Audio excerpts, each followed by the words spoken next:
What's up, everybody? Welcome to Omnic Lab. This is episode 115, and we're going deep yet again. This time is an update video on Sombra. And guess who's back? Back again, not Slim Shady, but Fitzy is here. What's up, Fitzy? Been here all along. Oh, got him, coach.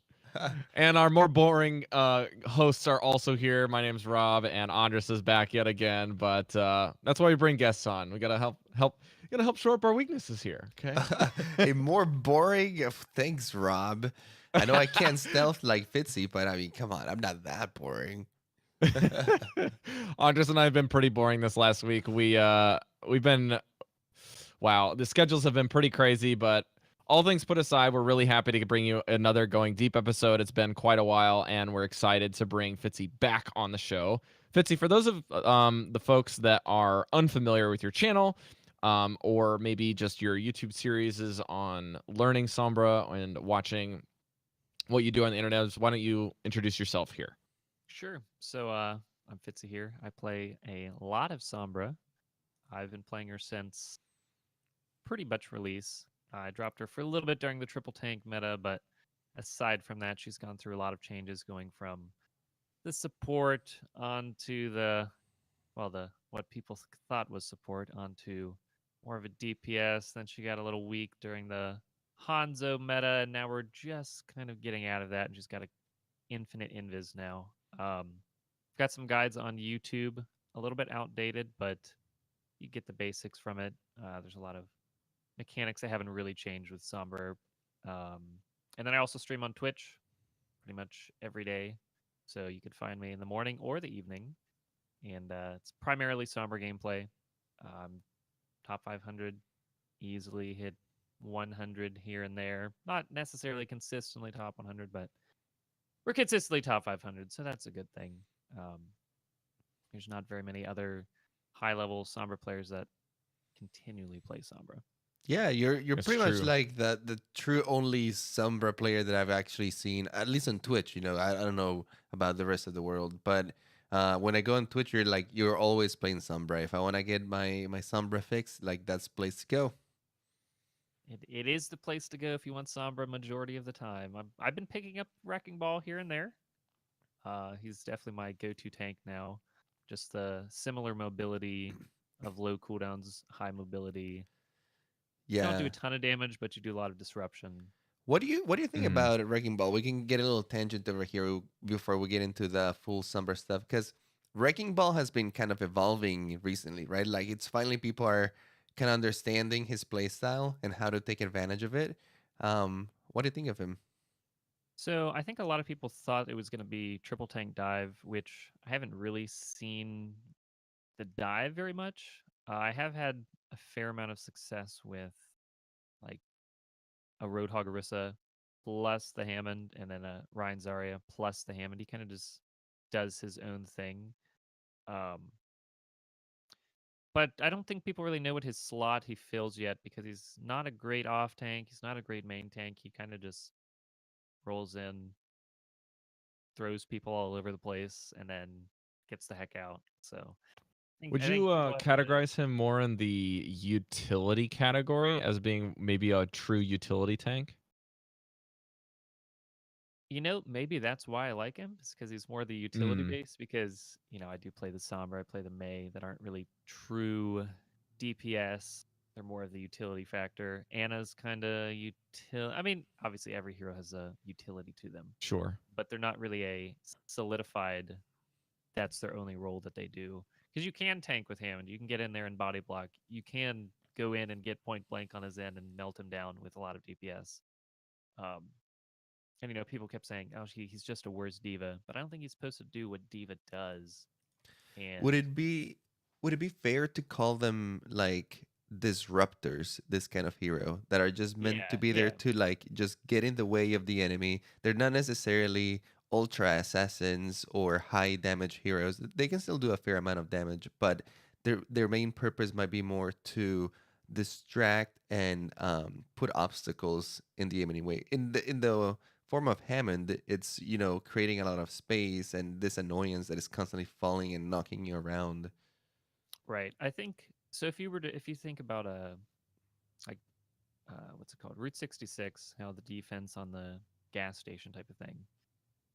You go up there, you knock 4 people off, and now they're on the low ground. I think that type of utility, Diva can kind of sort of do that, but not to the extent that Hmm. Hammond can just like throw you a huge amount, um, just like really far. I knocked the Zarya like from the gas station over to the bridge behind like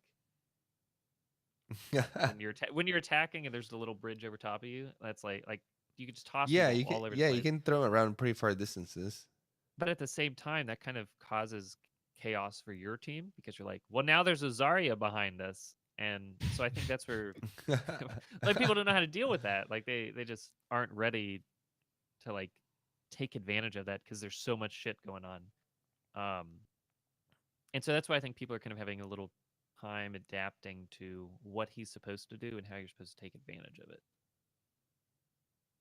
I like it. I Yeah, like it. there's a comp that I've been playing with just some friends, and it's nowhere near a top 500 meta type of a comp, but it's just playing around with the mobility, scouting, disruption, just kind of like to the nth degree. And so we've been running a Diva Aura Winston with the Wrecking Ball setup, and then we run a Sombra Doomfist on a Lucio. And it's really like on paper, it really looks super weird, to be honest. Dive But 2.0. like, well, yeah, it could be. It could be. But like, the more we've been playing it, the more we realize how many slots within the composition feel flexible. Mm-hmm. Like, you don't feel committed as if you were in dive. It's like, okay, Genji Tracer, Diva Winston, and Lucio and X, like X support. Like, that's your flex spot. And generally, it was just like whatever's busted at the moment in the support slot, right? And even ended up being that it was just dive with Zenyatta and Mercy for the longest time. So maybe that's a comp that people are trying right now. I know that the Doomfist is really difficult to play for a lot of players, so that role is first one to get cut. I think for a lot of the maybe the unfamiliar with his kit or something like that. But what do you think about that so far as a compositional setup? They use the Sombra as the scout almost. Right. So I've been playing with a friend where we do a Hammond Sombra duo, and Okay. Zenyatta just evaporates because Oh, of course. not only do like I know how to play with the Sombra, but we can also use the health packs in the back, and we literally just like stay behind them, and I knock someone away, and then the Sombra's there to like kill them. Because the thing with Sombra is you want to get that one person isolated. Right. And if you can isolate one person and then there's a Hammond like blocking the rest of the people from getting to the Sombra, then they just evaporate. So, and then, I can just, the Hammond can sit there and heal on the health packs. But as for like the Sombra Doomfist, um, obviously the only, or the major weakness would be Farah, but you can Right. now hack her out of the sky. Mm-hmm. But I've had a lot of success with Doomfist as well. You just have to be very coordinated with the Doomfist to like, hey, we're going on this target. This person's alone. Again, Doomfist really wants to find that 1 or 2 people alone. But if not alone, there's more stream rollouts where they'll set up and they can't even see where they're going to land, but they know, hey, if they're in this spot, I can do this combination to get there and hit my uh, what the heck is the The round? I slam. always forget what the slam. The What is it Seismic called? Slam. seismic slam. That Yeah, it's a sounds weird so name. good to me. That's the Doomfist ability you're talking about, right? Right. So what you would do is you would have these ridiculous locations where you have no idea where the Doomfist is at because he's literally like around the corner. If you think about like King's Row, where you push through first choke point, and the defending Doomfist could be in the window around the corner, and will use his rocket punch to go into the middle of the point while having that aerial advantage. So when he uses his seismic slam, it'll do 125 damage, and then the uppercut finishes him off. So you can like clear 2 or 3 people just with that combination. In a matter of seconds, yeah. Right. So if Sombra's like, hey, look, they're right here, comes out of invis right when you're showing up, and then the McCree can either stun McCree can only stun one of them, so and so can only sleep one of them, whoever, they can only use their ability to crowd control one of them. So as long as the seismic slam hits, the Sombra can finish off the targets, the Doomfist can finish off the targets, whichever one. So the scouting factor definitely works for that combination. And then again, the Pharah, you just hack her, she's on the ground, Doomfist kills her. Right. It does not too seem difficult. that like the scouting provides a lot of advantage to this type of heroes like Doomfist or Wrecking Ball that can just get so much airtime and are so mobile in that sense that a player that knows what to do with them can usually find a way to like easily get to the back line. The main problem for them is more like seeing where he needs to go, right? Like how do I know where to do the air or find the huge jump that I need to? Because I'm like way back in this building, you know what I mean? And that's the place I want to be so I can land in the right place. But I just gotta know who's there. And Sombra is just in the best position to go invis the whole time and just relay that information constantly. Right. So I think it's time that we kind of break through the introductions here and go straight into some quick announcements, and then we'll go right into your hero guide. So we have the game night for this month is August 2018. So we're going to be doing it on the 31st. You can join up. There is no time frame for start time. It's just when people get there, join into a voice chat, hang out, find people, and get connected. And then once that happens, the game night ball starts rolling, and it doesn't stop until extremely wee hours of the morning, and people are not ready to quit but still keep playing. So that is what's going on there. And additionally, it's all skill levels. We're talking anyone from GM to bronze. We play and we play together. It's all teaching. It's all enjoyable. We have a large population of silver players and gold players that join up with some grandmaster friends that like to interdisperse themselves and assert dominance. If you don't like hanging out with them, we have taken requests in the past where we can split off. If we have enough people, we can move things around and we can get, people that like to play in their skill tiers and super try hard together and practice. That's fine. We can set that up for you when the membership is there. And generally it is. We have a bunch of lobbies going. So if you have more questions about that, feel free to ask the admin, but don't be afraid to jump in if your skill level feels like you can't compete, because we love having this atmosphere of top 500, or not top 500, but like masters, grandmasters, and diamonds teaching bronze, silvers, and golds and platinums how to play together. We also have a sponsor of the show, Top Score Solutions. Ben, or I Need Peeling in Discord, is offering free business consultation within esports. If you're an aspiring coach, starting a team, developing an app or service, trying to boost your subscriber base, or you just want to work in esports in general, you can visit his website at Top Score Esports, or Top Score Esports on Twitter, or his website, topscoresolutions.com, and find his Discord link. Ben's got a master's in sports management, finance, and data analytics, as well as some experience in sales, marketing, and company development. Then the services with his company here are all free. At least they will be, as long as the demand is sticking around the same level. So get him while it's free. We also have a brand new Omnic meta from our buddy Switch. He just put up something on August 21st called the Support Analysis Patch 1.27. So if you're curious to see what supports are looking like right now with this analytic breakdown, you can go check it out on his website right now. We will not be talking about it on the show, but we might be breaking it down next week. So look for that if we're short on content and we're unable to really schedule a new guest. There's a lot of fluctuation right now with contenders, people that we're trying to land, as well as we have a potential guest that's coming on that is working on World Cup things. So we're trying to work on some schedules there. And if that falls through, we can talk more in the future. That being said, I think that wraps us up for our announcement. So let's get into the going deep. section with Fitzy. So Fitzy, let's start with the groundwork. Okay, so we have two things we want to start with. We want to start with new players to the hero, or people that are somewhat familiar and want to learn how to improve with Sombra. And then we also have what's changed. So when last we met, I guess you could say, when we talked Sombra, she did not have a permanent stealth. She was farming her ultimate off of health packs, and her translocator was destructible, or was not was invincible. Let's put it that way. And those are just a few things that have changed, including the spread as well on her gun, and how that has affected her ultimate charge rate. Will be up to you to help us break it down. Sure. So if you're new to Sombra, want to start learning Sombra, I mean, I've got guides on YouTube. I play Sombra, like I said earlier, on Twitch a lot. So if you want to just watch gameplay, I think watching gameplay helps to an extent. But you need to be actively like paying attention to minor details of why certain players do certain things, not just watching and that's it. As per playing in quick play, you can get the mechanics down. I think after about 10 hours, you're probably running into you need to play her in competitive.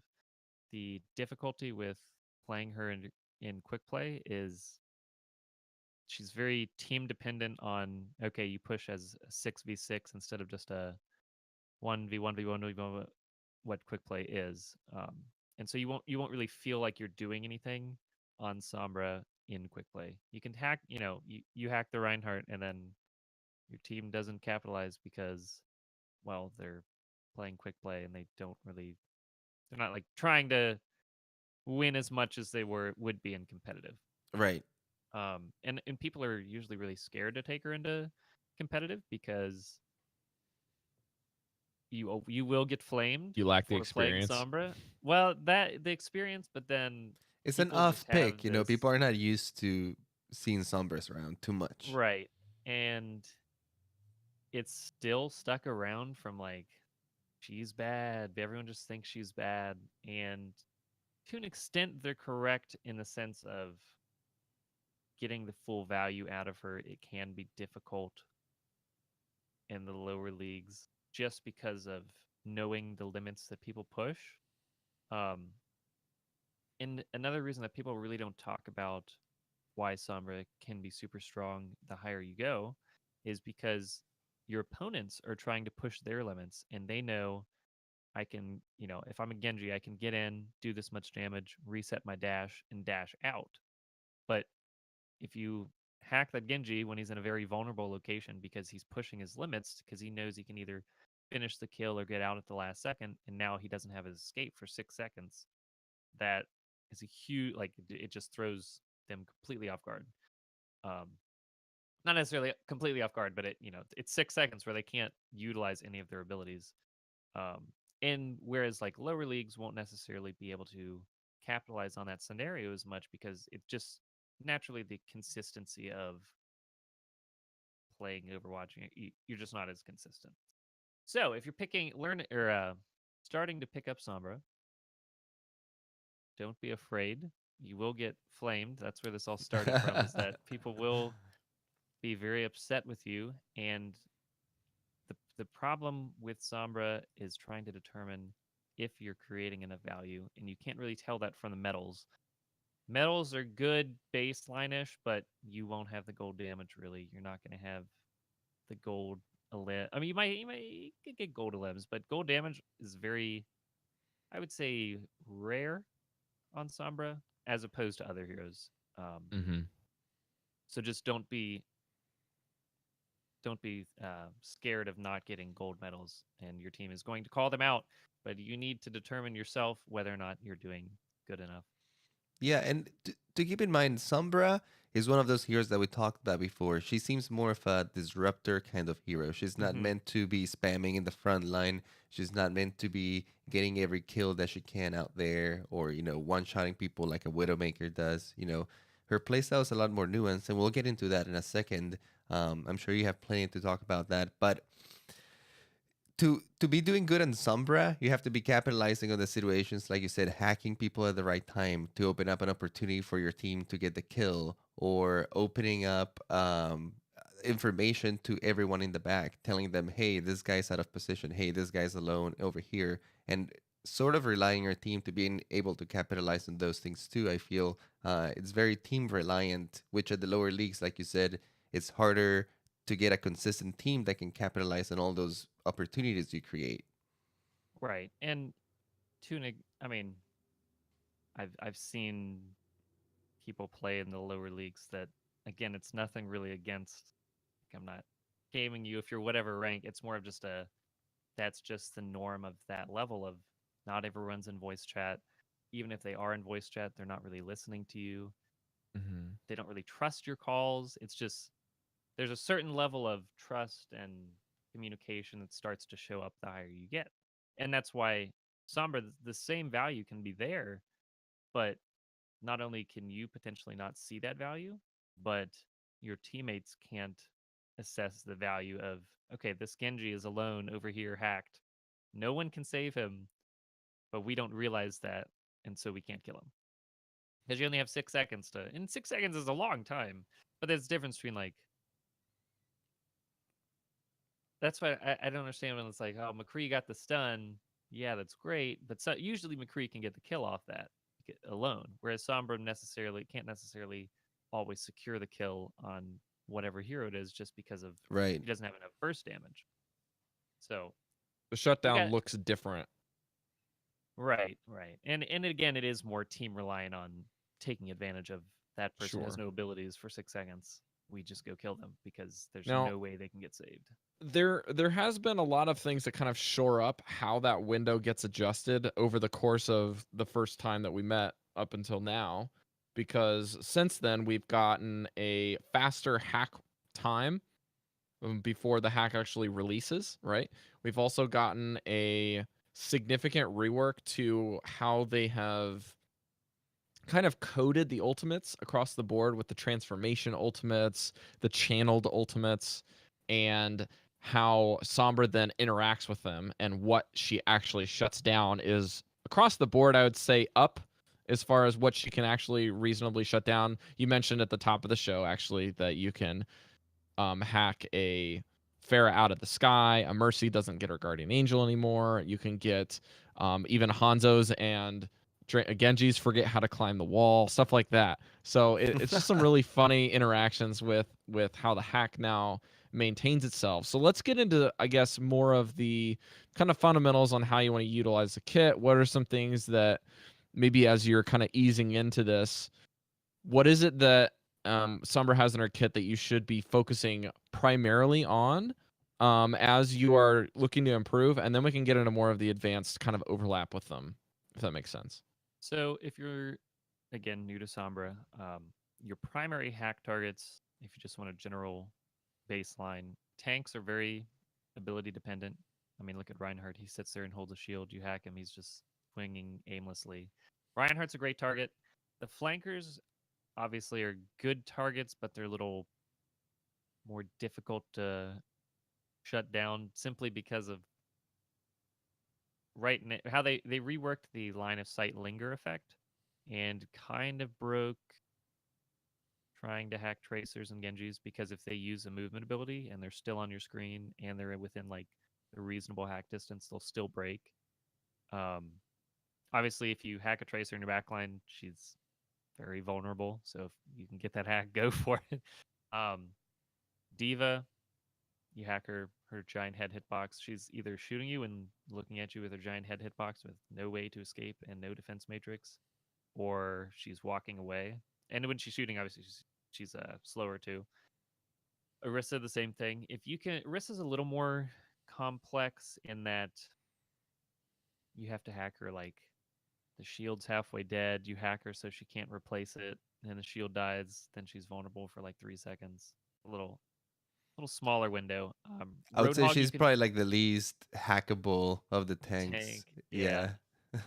Winston's difficult because he jumps in. If you're too close, he hits you obviously hit you. If you if you are too far, you can't start the hack before he finishes his land. At which point he's probably going to use his shield, which then breaks the line of sight. Um, Roadhog you can catch in between. Either in between shots. In between shots is like he can, if he misses one of them, you finish the hack. And if you're at like a medium range, he pretty much has to hit both of his shots consistently to be able to stop you.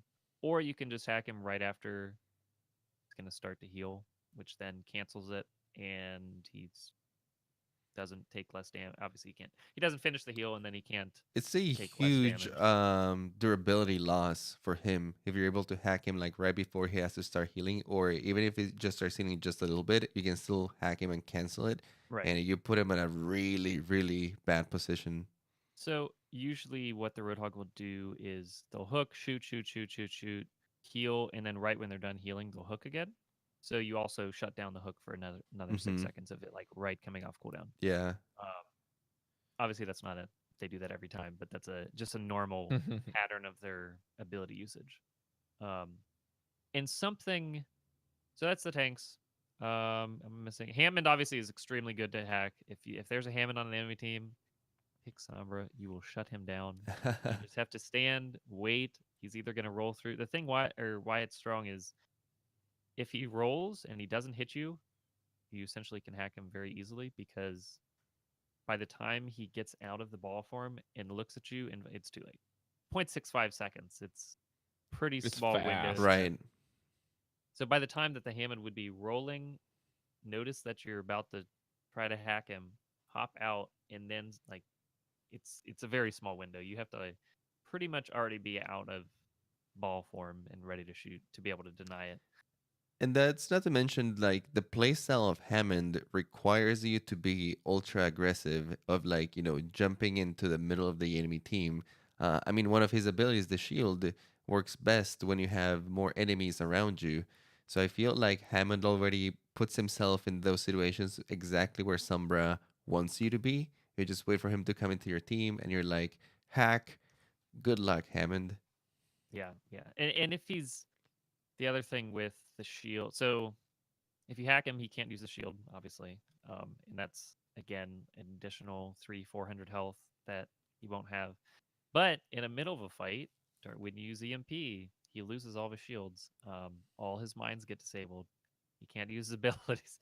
It's just really strong against Hammond. Yeah, Overall. I saw on the wiki site when I was looking through this that anything that you hit with EMP and or hack that is not a player has a longer time where they're hacked. So like turrets for Symmetra and Torbjorn and the mines all hit this 10-second window, which I thought was really good, especially for Hammer, because it gets you a little bit more of a, I guess, zoning wiggle room to kind of get out of there before you have to like re-stealth if you want to do that or you want to translocate, something like that. So with Hammond, the mines, the only fear is that your team gets overconfident and Right. they're turned off because they don't understand how long it lasts. Mhm. But yeah, if you turn off the mines and then just Reinhardt walks forward and swings, you can clear all of them pretty quickly. Sure. That surprised me the first time I saw it, to be honest. When I saw Sombra hack Hammond and then all the mines kind of like deactivate, I was like, oh, you can So do that? it's not just hack Hammond, it's you have to EMP the mines. Oh, yeah, You right, have to right, right. EMP the mines, yeah. Right. It originally was not. They added that later, like first when he was introduced, and then it was kind of like, should they be deactivated? They're kind of like turrets, so that ended up getting changed. And then of course the molten core lasts for 10 seconds. You just EMP the turret and it's hacked. Completely gone. Doesn't matter. Your team will all throw 1,000 damage worth of damage into it, regardless of whether or not it's hacked. Will the turret prioritize you as Sombra if you're trying to hack it, or can you just wait for the turret to be shooting at somebody else and then kind of come in and hack it? So once it's shooting at someone else, you can hack it from the side. Something interesting, they changed it. You could, when the line of sight linger with the faster hack time, you were able to hack it just like from peeking a wall. Right. And they changed the line of sight linger. Then so you couldn't do it anymore. Then they changed it back a little bit, just a little bit. And if you're able to hide your head, you can like crouch peek it and hack it with it's kind of interesting. As long This as is you like you have super to advanced hack this is tactics. super advanced. We were doing all right, we'll go back to We the started here. No, it's We okay. went We'll take over all the there. tips, beginning or advanced. but yeah, so we'll circle back. We can circle back. But the basics of you want to hack the tanks. Ryan's your best bet.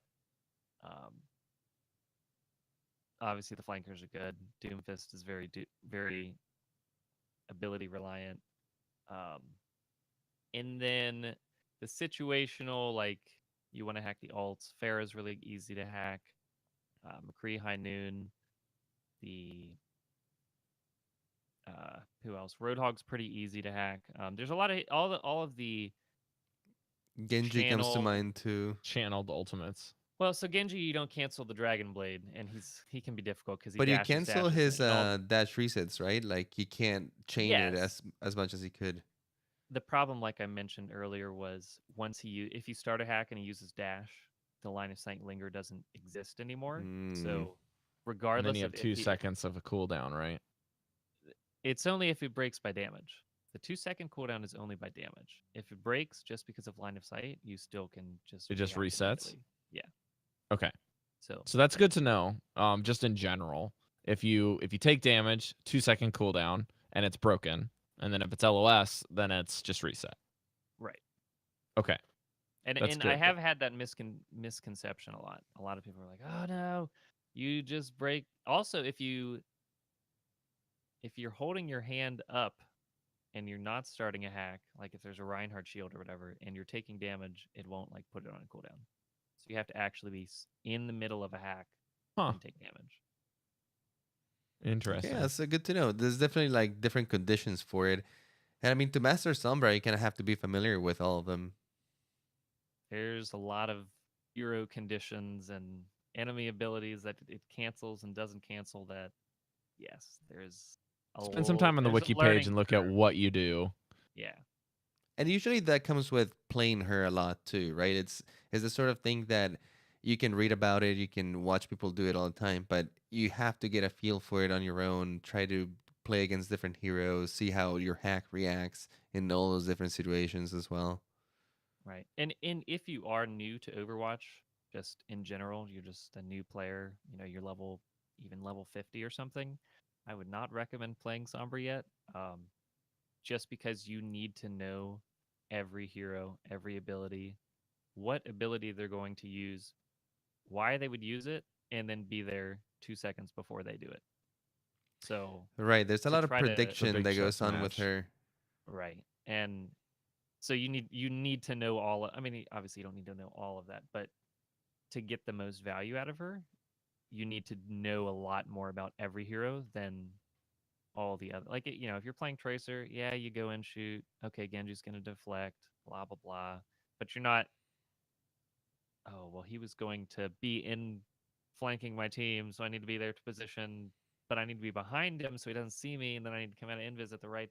There's all this like preparation to predicting your teammate or predicting the enemy and then kind of baiting your teammates a little bit. Sure. Absolutely.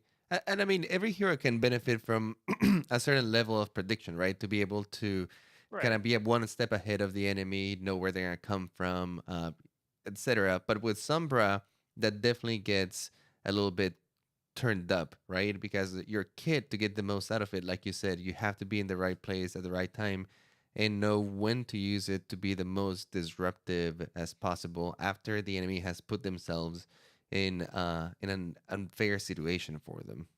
Right. So I think this is a good point to transition the discussion into just overall movements and stealthing and using the translocator, because thermoptic camo or the stealth and the translocator, which is your teleportation device that is also able to be destroyed now, is a major feature of the movement within the hero, especially now that stealth is permanent until you break it or your enemy breaks it. So let's talk about that.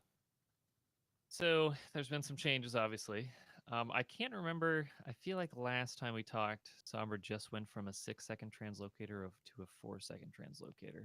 So I think that's right. of cooldown wise, and the Yeah. duration was 15 seconds. Then they ramped it up to 20. Then they ramped it up to infinity. Stealth, they slowed her down a little bit, but they increased duration from 6 seconds to infinity again. Um, And you mean your speed while stealthed, correct? Like your Correct. movement speed. Instead of getting Okay. the 75% speed boost, you get the 50% speed boost, which with the old stealth, you would use it as more of you would. I mean, you could use it as don't get detected for 6 seconds, some movement ability. Um, but I'd say about 50 to 60% of the time, you would use it to right after you would translocate back to a health pack or whatever safe location, you would use it to return back to the fight. So you would just use stealth for like 3 or 4 seconds to get back to the fight that much faster. Um, Obviously, that's changed. There's just not as much value of using the stealth for that duration. Um, so that's the downside of losing that speed boost. But now it's used as more as the scouting potential, like we were mentioning earlier. You can, throw translocator whatever spot and just run wherever. You don't have to worry about, okay, my translocator's here. If I stealth behind this wall, then I've got 6 seconds to run here. So it allows that freedom of, you just stealth way before the fight even starts and just get into a position where you see them coming. You can see what person diverts from the path, who's alone, call that out for your team, get them to capitalize on that. Or if someone's flanking, trying to do like McCree's trying to walk right to your guys' right side, and oh look, 2 seconds later, there he is, and there's that like he thought he was being super sneaky, and then your team is all waiting right there for him. Translocator wise, as high ground is very important as always. That's something that she has up on Tracer, where you just take the high ground. Tracer can't always get to the high ground. If you're to think about like Elios, if there's a Widowmaker on one of the Elios ruins, if there's a Widowmaker on one of the high points that Tracer's unable to get to, that's somewhere that Sombra can do better than Tracer. Plenty of high grounds to hack the Reinhardt behind, because you want to come from a location that your opponent is not necessarily expecting. But another reason is why the high ground is super important is you can get out very easily. That's why high ground's always important. Is you can pose a threat, and then when you back up, unless they use a movement ability to get to you, there's no way that they can shoot you. So if there's a McCree on the low ground, you peek to try to hack the Reinhardt, and then back up. McCree can't chase you. You're just safe. Now, let me ask Um, you a question here. When you translocate, there's this kind of like hologram of you that kind of like dissipates somewhere, and it usually goes in a certain direction. Does that direction is literally the direction where your translocator is? yes, Is it kind of like a yes, it is. telltale that people could Mm-hmm. use to see kind of like where you're going? Yep. It the line when you translocate at your position, also at where the translocator is. So if I were to throw a translocator in the air in one direction, the purple lines would show up both on where the Sombra's at and where the translocator's at. So you'll see. Well, it's not the purple lines show what direction. So if the translocator's up in the air, your purple lines will like Be go like towards that, diagonal pointing towards the air. right towards where the translocator's at, and then at the translocator, because now you can cancel it while it's in the air. If it cancels, it just turns into dust. If you actually translocate, it will show this giant like star of like, oh look, he's right there. Yeah, yeah, yeah. Mama's right here. So there are a Yeah. lot of visual cues that your enemies can definitely use to kind of like pinpoint the direction where you're Yes. going. So it makes it even more important that you escape in using the high ground or a location where even if they can see where you're going, they can't really capitalize on that very quickly. Right. And something else about the while we're thinking about little noise cues, little visual cues, the stealth, if you that they added with the infinite stealth, if a Sombra runs beside you, or if you run into someone, there's this whooshing noise that plays, regardless of if they actually see you. And I think it's a little bit wider than the visual. Because I've had times where you watch the kill cam and they don't see you at all, even though you were like right in front of them, but they hear the whoosh. Like they don't even see the like outline of you being invis. Interesting. Because So because like It if you says do get within 2 meters, according to right, what the right, wiki right. says, but the wikis aren't always accurate. It is 2 meters. I think the sound is like 2.1 or something. Because there's times where Magic. you'll just like barely touch their, and it could be like ping related and stuff where Sure. and you that's didn't something that see you it or can whatever. use to kind of know if a sombra is sort of stalking you, right? Like if you're paying attention Right. to those kind of sounds. So if let's say there's a Zenyatta or an Ana or whoever that's like looking forward, and if you touch the back of them or the back of the 2 meter radius, it will play the noise for them. So they'll hear this like whoosh, and you can either use that or avoid it. So you can be like, oh no, At they least know you I'm know here. she's there, right? And she's like around your Well, area. and if you okay, so let's say it's a McCree, right? And I run behind McCree. McCree just 180s flashbangs, you're dead. Just because of the sound.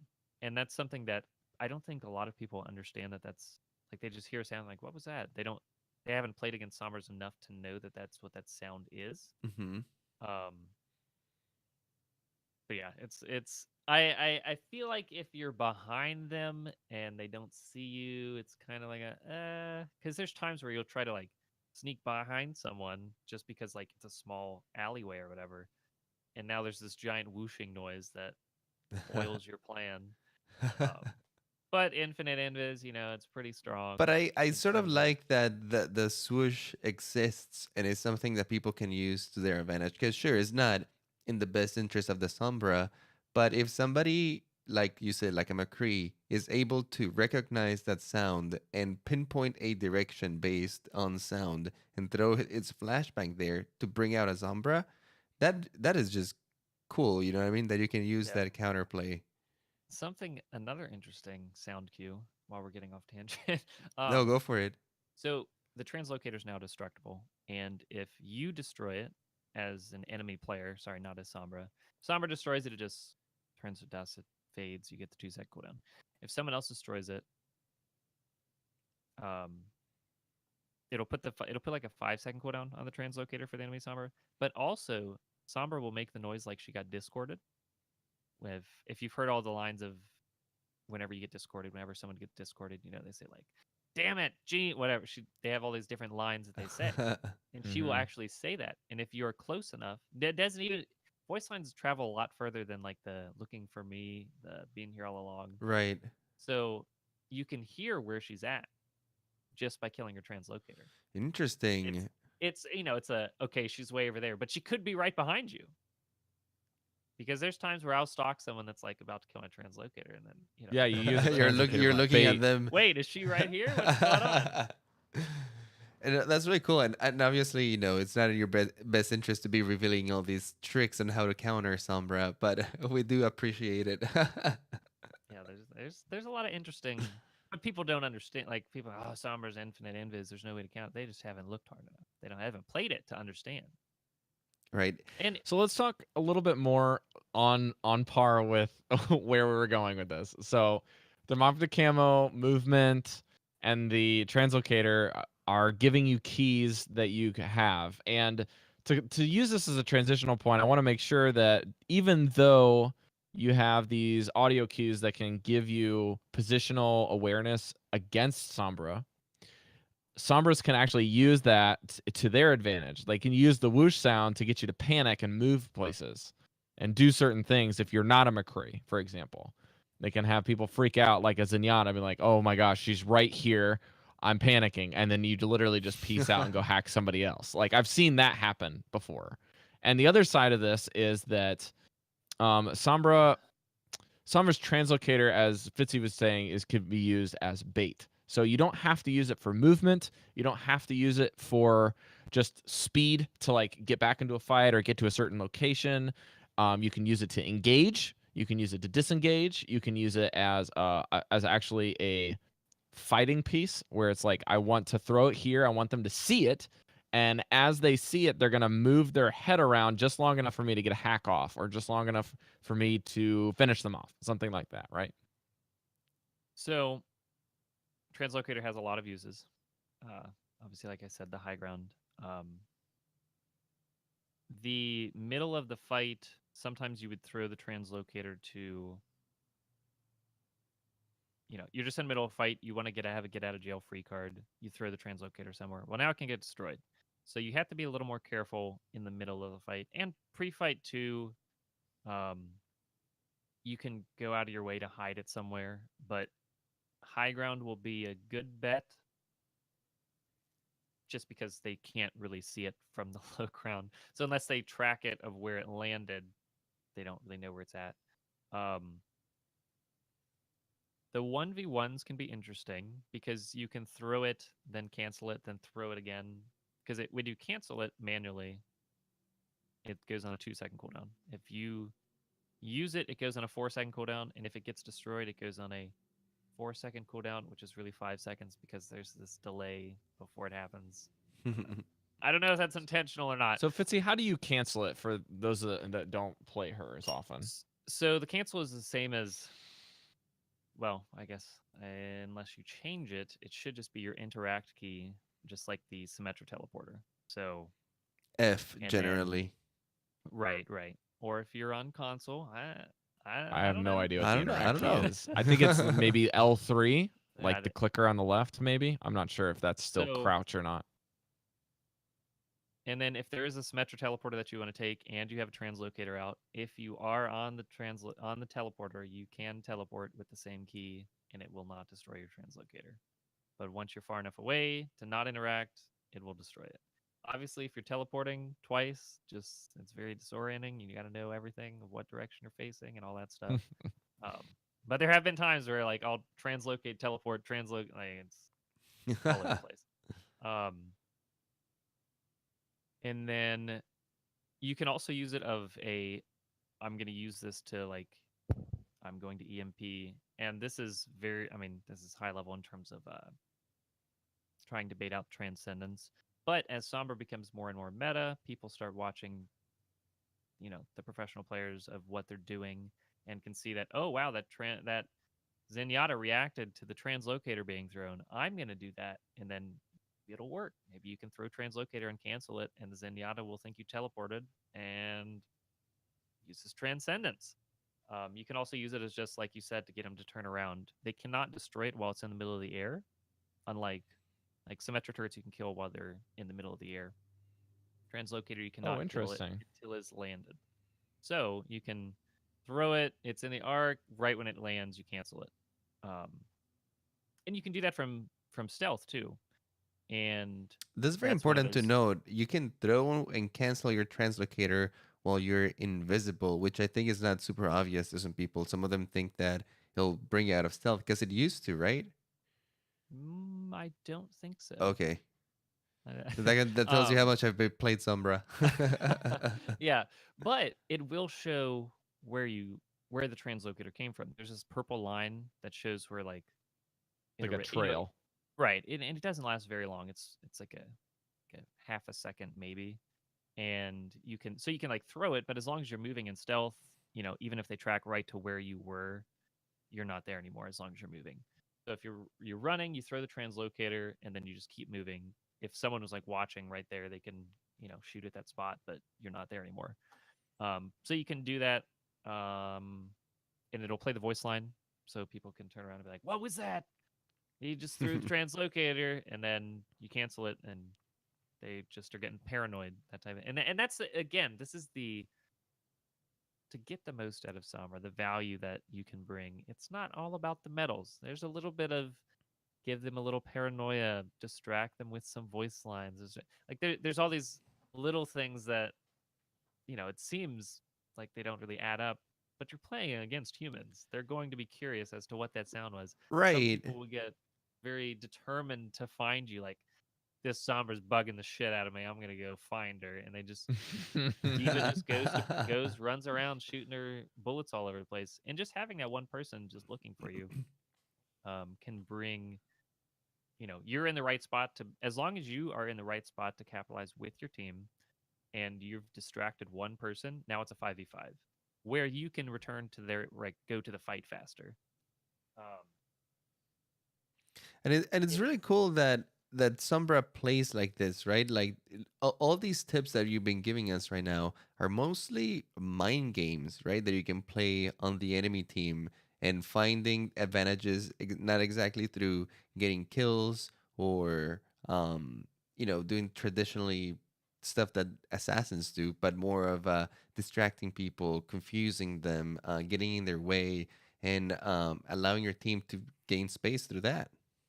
right, and that's where, I mean, that's why I love playing Sombra, because you can just be everywhere but nowhere at the same time while just doing nothing. I mean, I'll end plenty of games with no medals at all, and it's like, Yeah. I Back still feel like capping. I kicked ass this game. I was doing a lot of work. Back capping people twice on icon wall And because you Yeah, can. yeah. it's very fitting of the character too. I feel like they really nailed the Sombra personality, like of like the character itself, right? Like the voice lines and the mischievousness of it.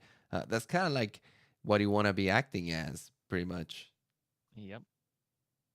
So It's, Fitzy, I can want you to. touch on real quick how we've kind of changed the approach of utilizing health packs with like area denial and mind games there, since we're on Sure. that subject?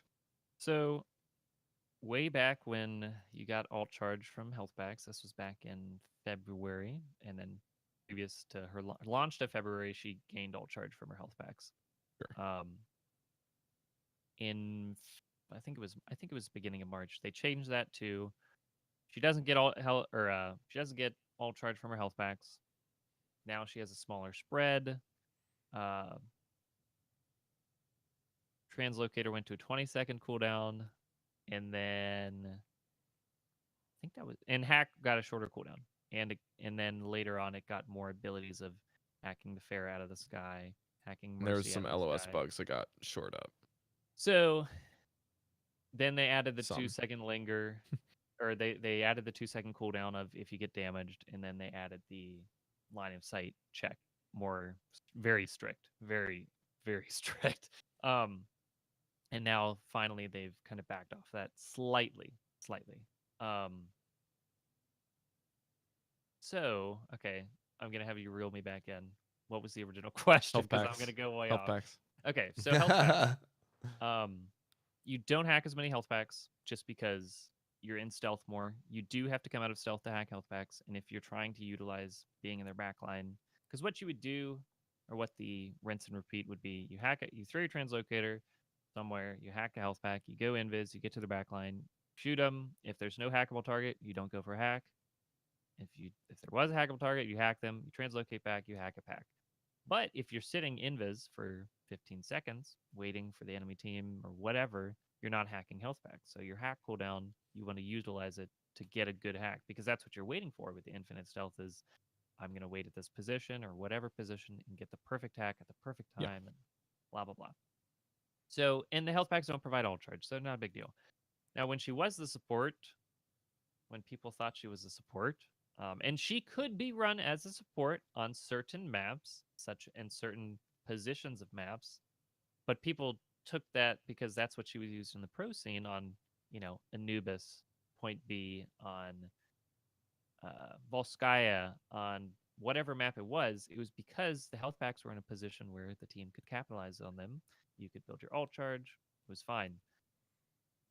Every map wasn't like that, but everyone tried to run one support with the Sombra. But now that has changed, and Sombra is no longer the support. There is no gray line. She's a DPS. That's it. Um, there's more double supports. There's more two, sometimes three supports now with Brigitte coming in, and you don't have to worry about having all the health packs hacked to provide that much healing for your team. So you definitely hack a lot less health packs. Yeah, you can play around them. I experiment a little bit. It depends on the maps on Koth of whether or not you want to go for hacking a health pack at the very beginning, because what you can do instead of hacking, we'll go to Elios or Elios Ruins, for example. That health pack on the side is right on In the point. center. It's super strong.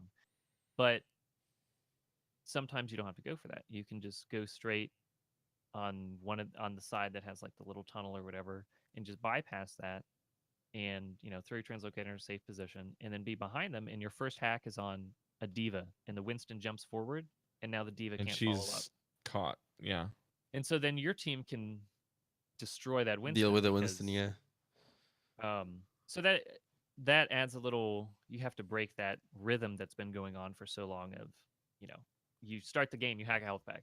That's not always the truth. Now on defense, on 2CP, on whatever other map, yeah, you hack a health pack, you go invis, you go behind them, whatever. Or you could throw the translocator down, buy a health pack that you want to hack, go stealth, stand by their spawn door, call out what their because the first 10, 12 seconds of the game, I think, if you hit tab, you can't see what the enemy composition is. Right. And that's where Sombra, like, for those 10 seconds, you've got it, because you don't want to be in a vulnerable position to scout everything. But Sombra, you can be. And sometimes at that very beginning is like super important on defense of, oh, they've got a bastion. We're ready when they round the corner. They've got whatever. Because those first 10 seconds can be like a do or die, especially when it's, the 1 minute of 2CP where, hey, they might have the goats or the dive or whatever composition it is. Your team is in a position to deal with it. lose to that immediately. Yeah. Now, whether or not your team takes advantage of that and That's a different story. Yeah, that's a different story. Now, with the health pack changes, though, before it was one of the main ways that Sombra would use to build her ultimate, the ENP, hacking the health packs and have your team constantly go to them. Since the change, the way that you charge your ultimate has changed a little bit. So nowadays, what do you find to be the best way to build up EMP? And then we can transition into how you use EMP. Sure. So building your EMP is, naturally a priority. A lot of the it's like your main focus. As with any hero, you want to build your ultimate. And before, you would kind of go melee range on a Winston to damage yourself. So when you translocate back, you would get your health pack. Now you'd kind of just sit from afar. You could sit a little further back because they reduced her spread, so it's a little tighter. Naturally, hacking a diva and shooting her in the face is really good. She's got a huge crit box. Your spread doesn't really matter. Hack the tanks. Just shoot the tanks. That's Roadhog seems to be nice too for that sort of thing. Right. Roadhog without his hook is a medium risk to you. Again, you have to try to fight the heroes that have the low risk of you dying, but you can sit there for a while, because at any moment, once you get past this certain threshold of, okay, they're threatening to kill me now, you just translocate and you're fine. And that's why, again, like why Winston was so good to just take damage from, because he wasn't going to do the burst damage. And then he So have you felt like overall with the feel of shooting people and the new spread that all things aside with the health packs, right? That the ultimate is charging quite a bit faster because you aren't landing more shots? So you're not charging it faster from the health packs. You do charge it faster slightly overall from just damage. Like if you were to not take any health packs before and you just did damage, yeah, you get a little more health, more ult charge. You just don't. You don't have the what she was used for was like every single push. You'd have it.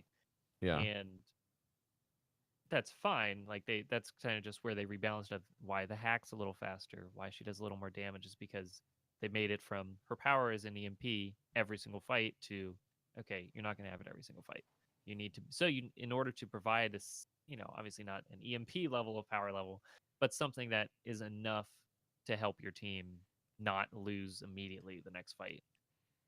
And that's why they kind of repositioned her power from that. And then now it's in the, okay, she's got more stealth. She can't contest the point in invis. They shifted her power a little bit.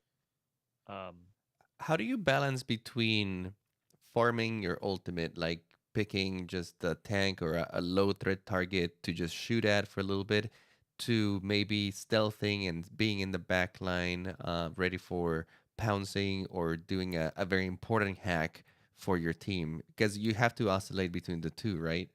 Right. So if you're on offense, EMP is your best bet. That's just very strong. You EMP, Sure. Dragon Blade, you win the fight. So you're It's just prioritizing farming EMP there than getting like a major hack in the backline or something. right on offense. Now, if you're on defense, your whole purpose. Again, I just keep visualizing Anubis, but this is solely for like it's gonna work obviously on any map. The whole purpose is to stop the enemy push. Now, what can stop a push? Obviously, an EMP can. If they push through the choke, you EMP, your team wipes them. But if your team gets a pick on a Zenyatta, let's say, and the team is standing out there, they're like, "Oh, let's wait for Zenyatta to come back from spawn," and then you just throw your translocator down, use your infinite stealth, go to spawn, you spawn kill him. That fight or that push is now shut down for 20 seconds. Now they could commit, but now you're like a 6v5, so you've already because you translocate back and you're back in your spawn. Right. So now it's a 6v5. You've created that advantage for your team. So and then they walk in, you hack the Reinhardt, your team shatters. So you've stopped another push. It's finding all these ways to stop a push, depending on what the enemy team has, but then also kind of rotating between it. You don't want to obviously just sit there and spawn kills in like 3 times. Not that you can't, because that can shut down a push every time. And really, as long what as you they're can not do, doing anything about it, yeah, you could keep doing it. right? And let's say Zenyatta dies, and then they send one person back to kind of escort him. Well, now it's a 6v4 at the front line, and then your team just jumps on the front line. So you have to have this like rotate of what your strength is and try to keep switching it so the enemy doesn't know what your team is going to do next.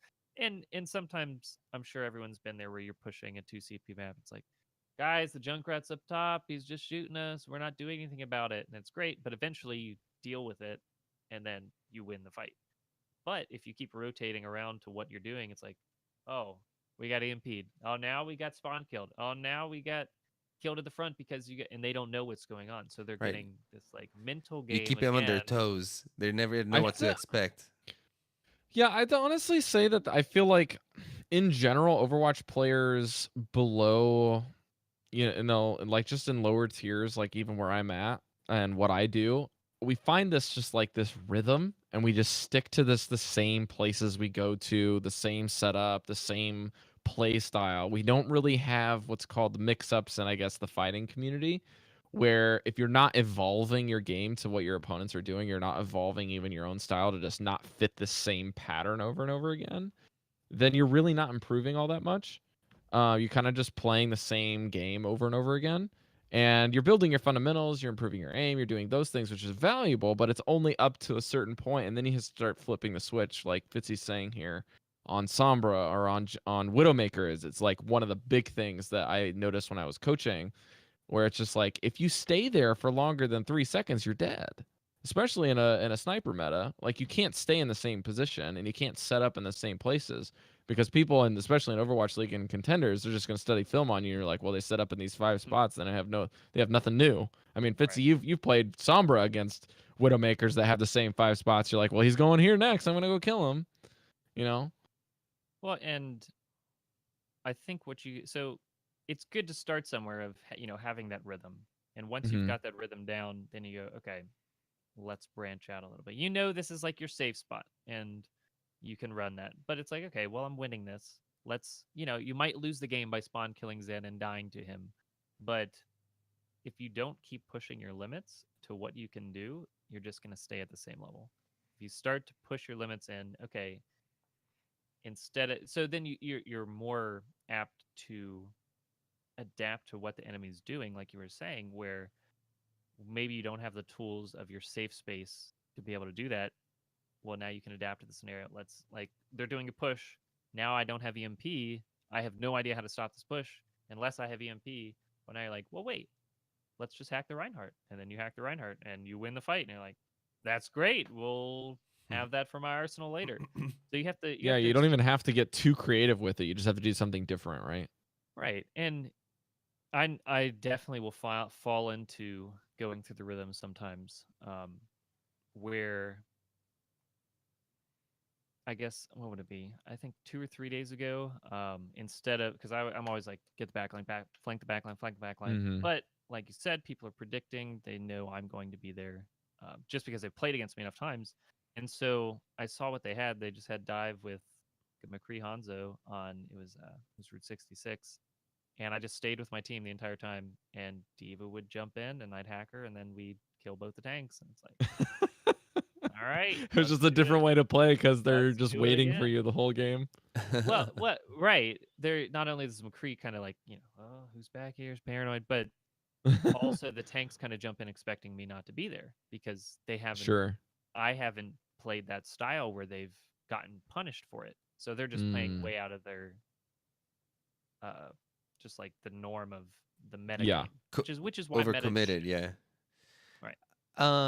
What about EMP? Do you have any rules of thumb for EMP? Like we know it's really strong against shield heroes, so like you can delete Zenyatta's and Zarya's very easily after UMP. But do you use it in very specific situations that you know you'll get a lot out of it?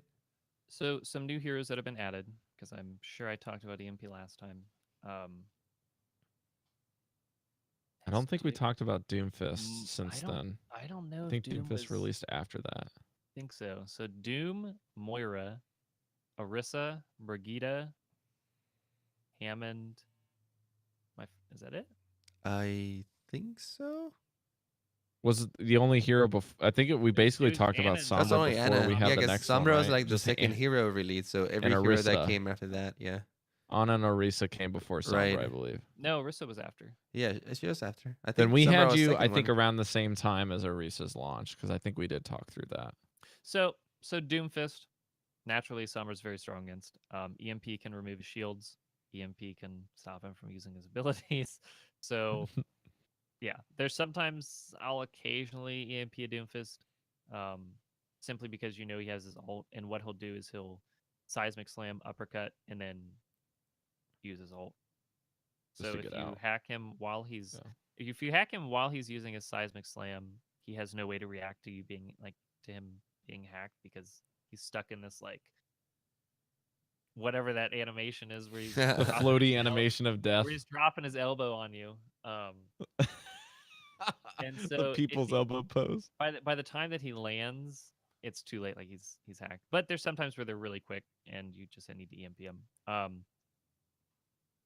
Against Moira, EMP Coalescence. She usually is far enough back, but because the range on the thing is really far, so don't push your luck in trying to EMP her because she will usually miss. I always miss the Moira because they throw their orb, they fade back, and then they coalescence usually. And that's just like the norm of Moira is you kind of keep your distance and whatever. But it cancels it. EMP hack cancels coalescence.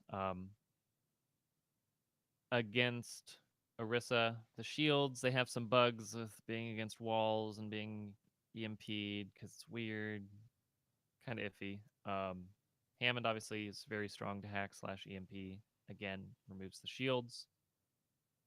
It's really strong. And then Brigida is interesting because when she uses Rally, now before the Hanzo rework, because everyone was like, oh no, Brigida's coming, the armor, Sombra's dead. It's like, no, chillax, we're fine. And the reasoning is because when she would use her armor, which is Rally, she screams Rally to me and walks forward with her team. Not only is the team grouped up because they're all trying to get the Rally armor, but they're also probably going to push very soon because if they don't, they're losing the value of that ult because they're getting chip damage. So it's a very big. It's also used prior to the fight, right? And sometimes there's this awkward phase where it's like they're pushing.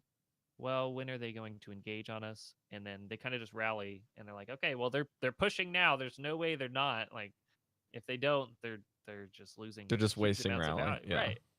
And so they're grouped up, you EMP them, and then they're hacked. Yeah, they've got lots of armor, but now your team just uses all their abilities. But they don't have any abilities is the big thing. Mm-hmm. Right. And so you can't do really a ton of damage because they all have armor, but they're also grouped up and all EMP'd and your team just kills them.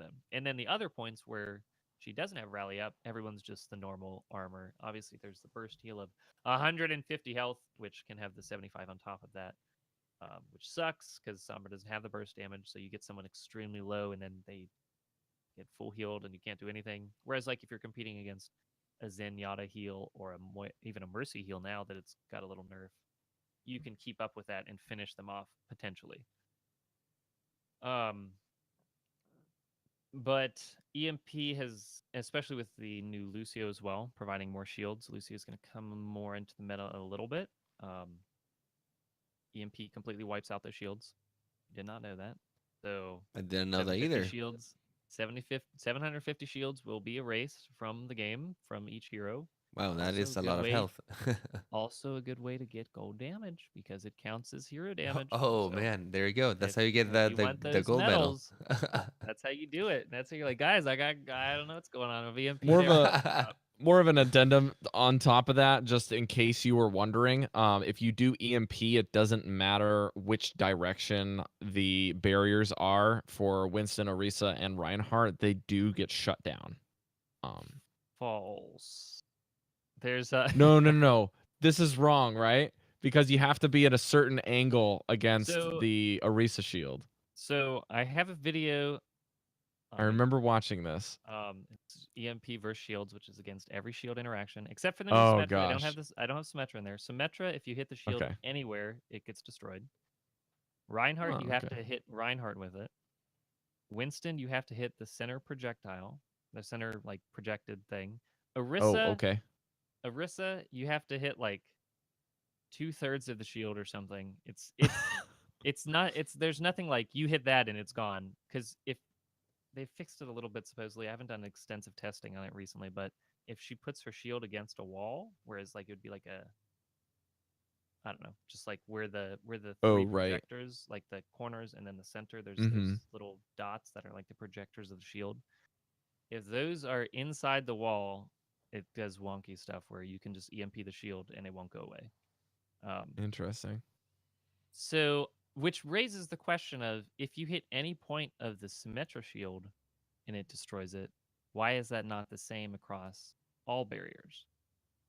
And I don't know if they want the inconsistency there of like, well, Symmetra doesn't have a projector, so you can't EMP it, or they're just like, okay, well, we need something to counter this immediately because there's literally no way to destroy that shield unless you're Bastion damage boosted and shoot it the entire time. And even then, yeah, it's like you're You You wasting can't like do so it even much with the Bastion into that damage thing. boosted.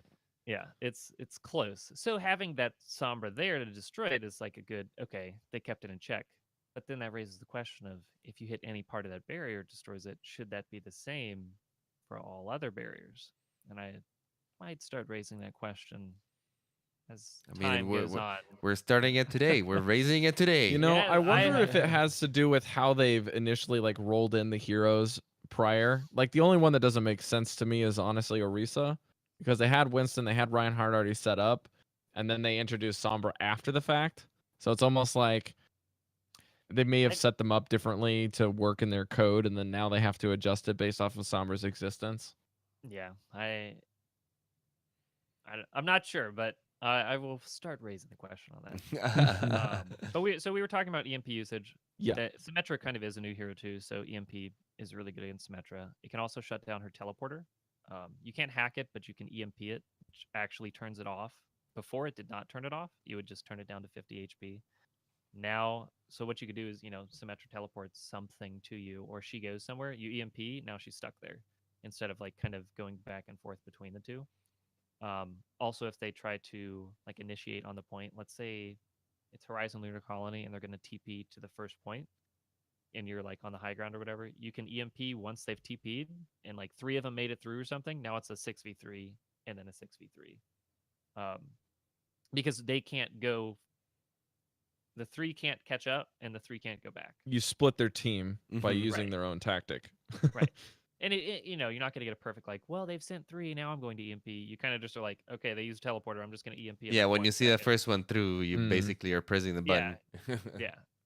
And that again, that's something with EMP usage is you don't have to get the 6-man EMP. You can do this with any alt. You just want to shut down their push. You want to, or capitalize.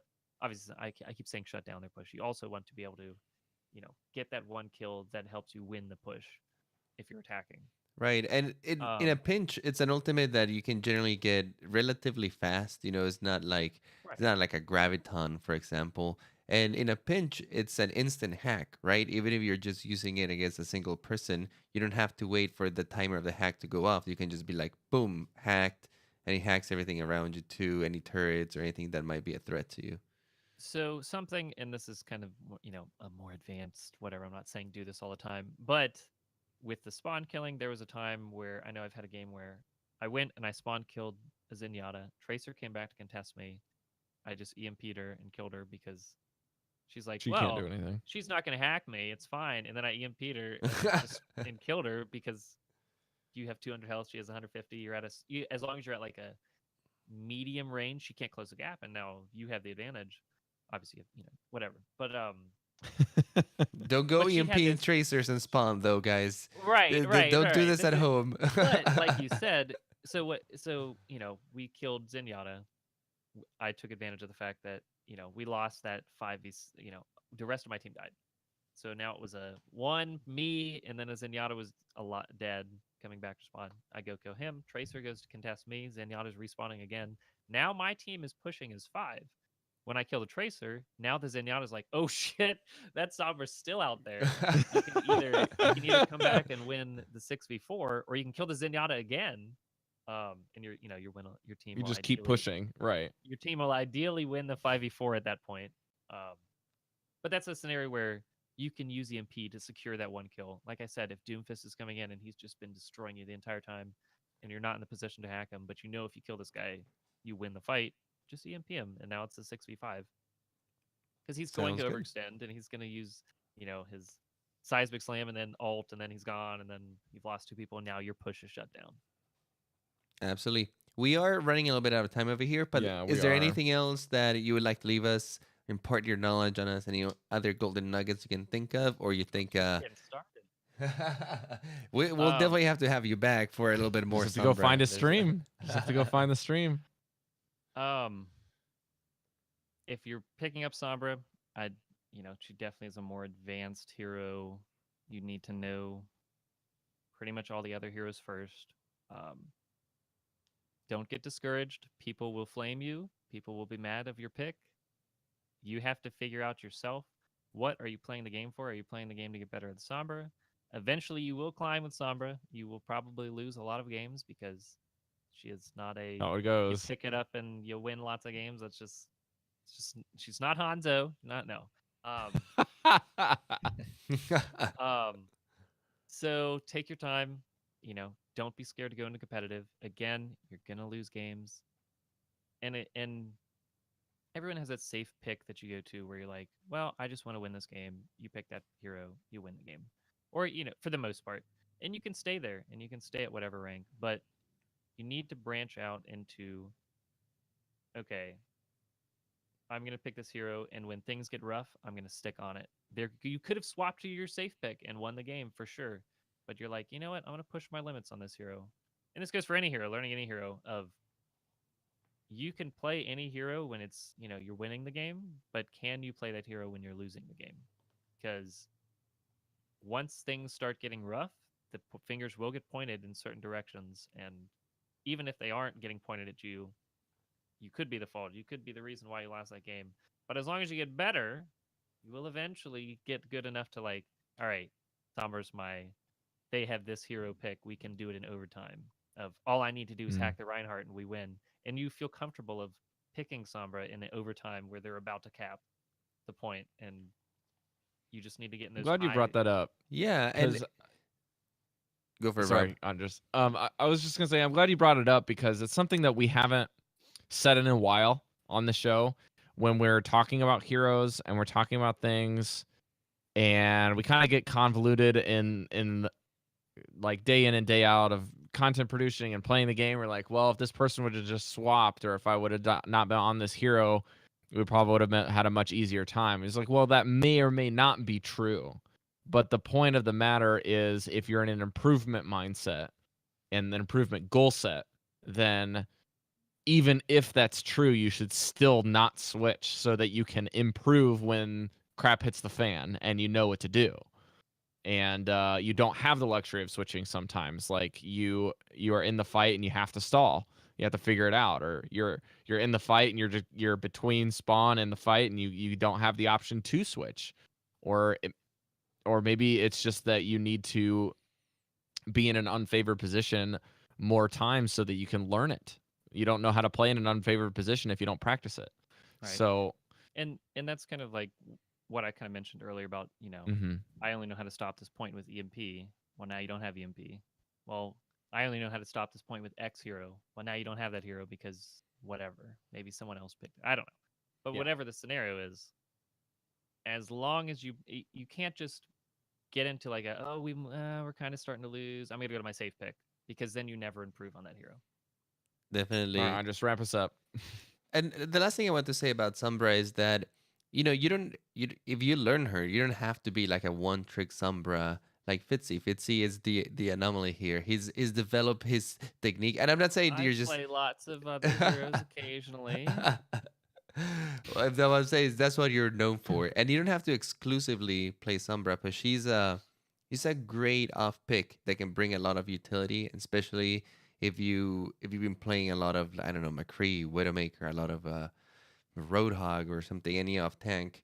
It can be a refreshment that you can bring in to your strategy at any given point, right? Just clutch it out, bring out a Sombra. The enemy team won't be expecting it, and if you got that under your arsenal, you can really catch some people off guard. She's a very tricky hero, and if you know how to play her, like you said, you just bring her out into an overtime or a clutch little moment where they're not expecting it, and suddenly you caught the enemy team off guard and win the match just off of that.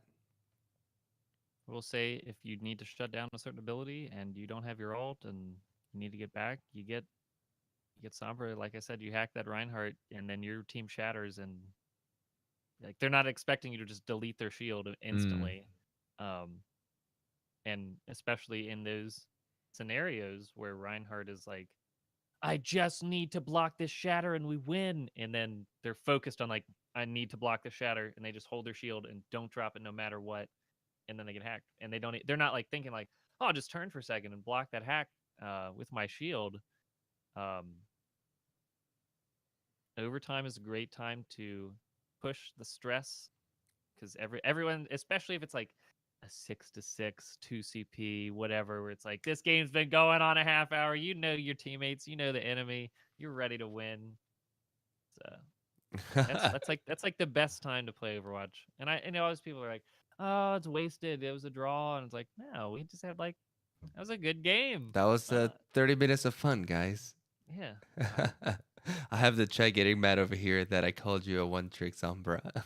I didn't mean to, chat. I'm sorry. I'm sorry. I know Fitzy plays lots of things. Just You said that's the what O he's word. known for. You said the O word. By lots of things, it's like a few things, but Yeah. Yeah, we have confirmation that there is a positive win rate on a non-Sombra hero in the play history. Okay, so all right, guys. I think it's time we wrapped up here. We got a few people to thank before we get out of here. Most notably, our sponsors of the show on patreon.com/OmnicLab. If you guys want to support us and get us to places where we can interview people in person, like BlizzCon, like Gamescom, like PAX East and PAX West, and even Overwatch League related things, you can support us over there, as well as upgrading our equipment. I know that Andres and I have been working in the back end for quite a while trying to upgrade some things. We have also our Twitch affiliate status, which has been fantastic since we got it. We get a little bit of extra boost there, so you guys can jump over to twitch.tv/Omnic Lab, and you can throw us a few bits, or you can give us your Amazon Prime sub or your regular monthly subs, and those help every little bit to get us to BlizzCon, especially when I live on the other end of the world, and it helps me get to BlizzCon because those plane tickets ain't cheap. And you got anybody that's gone to BlizzCon can even tell you that they're more worried about the hotel fees. So just keep that in mind. So special thanks to our diamond sponsors at the highest level on our Patreon. We have Ben K, Britmus, Krista Playa, Durandal, Jan Jinkle, Lissum, Neverclutch, Roger B, Ricky Ticky, Shazir, Terry F, Top Score Solutions, Tragic Zach, Zachary O, and newly acquired target, Mr. Mars, and a brand new patron this week who is not diamond but is welcomed into the fold. We have Flynn Flood joining us.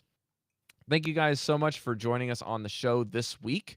If you guys want to find the show anywhere else, you can find us on Twitter or Discord, or our website stuff is the easiest way to go. So just go to the website, omniclab.com/links. You can find everything. You can join our community on our Discord.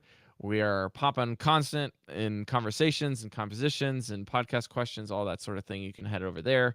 But not to belabor the point, let's also thank our final member of the thanks section, which is Fitzy, for joining us this week. Thanks again for Fitzy for swinging a morning with us on the East Coast. We really appreciate it. No problem. It's my usual time, so good. All right. Sweet. And Glad if to you be out. yeah, if you want to find Fitzy, you can find him at the tag Fitzy here on Twitter, Twitch, and YouTube. And you can hound him on those sites to go update his YouTube videos, I guess. I don't know. Or you can go watch some more high-level Sombra play and watch him do some cool stuff. I know that I watched the video actually yesterday about your Undertale gameplay where you had some highlights, and I really, really enjoyed it because I thought it was hysterical. Anything else you want to plug in here, Fitzy? No, that's it. Thanks for having me. It was I could of course talk about Sombra and strategies and Overwatch forever. So You came to the right place for that. You want more of that and more? I go to Fitzy is here or Fitzy here on Twitch. Andres, where can people find you? If you guys want to find me, you can always find me on Twitter at iPlayGames. You spell that IPLAI Games. And soon we'll be going back to the OWL recap. I know we were in a little bit of a hiatus since Bob and Mel moved to Colorado, but they're back, and we'll be coming back next week to recap all the All-Star games and all the new stuff that's going on with the World Cup. So see you there. You guys want to find me of the tag Not Rob on Twitter and Instagram. If you want to find me talking about Hearthstone, you can find vellenschosen.com is where I do all of my podcast stuff about Hearthstone. And I have another pod that I do monthly with my wife now about D&D. So we talk about that on conceptcraft.libsyn.com. And we have some news coming about BlizzCon meetups and potentially something to do with World of Podcast news coming in. I'm not sure how much I'm allowed to say yet, so I'm going to keep it secret on purpose. But if you guys wanted to make it to BlizzCon, let's just say you might want to show up a day early on Thursday to kind of hang out in the hotel lobbies and in some of their rooms there. Special shout out to all of our friends over at I'll recap again, and I'm just majorly blanking. All of our Overwatch creators have just been pounding it out in the podcasting realm for just such a long time, and I felt like I'm really excited to talk with them more. I know that I have been talking with Deathblow. I actually played a bunch of games with him for High Noon. I talked with Totem a couple times just about Warcraft. So it's just been great to kind of be in the Overwatch community. If you guys want to support them, feel free to go check them out on their supportive channels and ask around in our Discord, and I'm sure you'll probably find them in there. That's going to do it for episode 150 on Going Deep with Sombra in August of 2018 to update you on the perma-stealth hero of death and EMPs. And don't be a lab rat, be a scientist. We'll see you guys next week. Bye, guys. Thank you for coming. If I could only find my music. Here it is.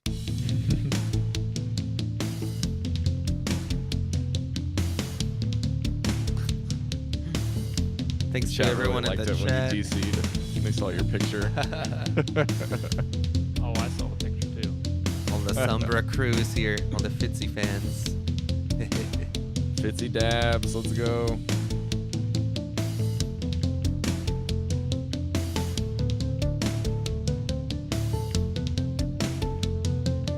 I have This none outro music more is to really teach long. you. The rest you must learn for yourself. And Miss Diana. Walk in harmony, my student. It's so long because he's got don't spawn EMPs, camp 3 Diana. times during it.